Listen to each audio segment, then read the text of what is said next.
deputy prime minister of Pakistan Ishaq Dar sahib, محترم جناب defence minister of Pakistan Khawaja Mahmood Asif صاحب،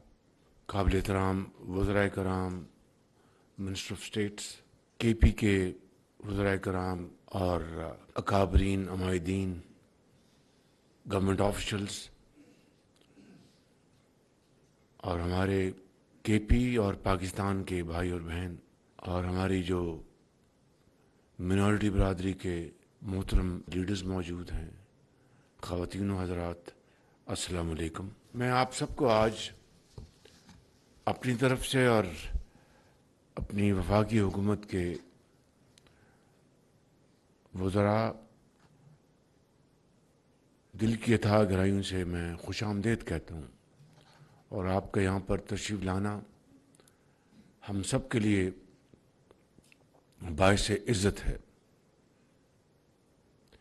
کے پی پاکستان کا خوبصورت علاقہ ہے، جہاں پر بڑے غیور ہمارے پشتون بھائی رہتے ہیں، بہت بہادر اور عزت اور احترام کرنا جانتے ہیں، اور وطن کے لیے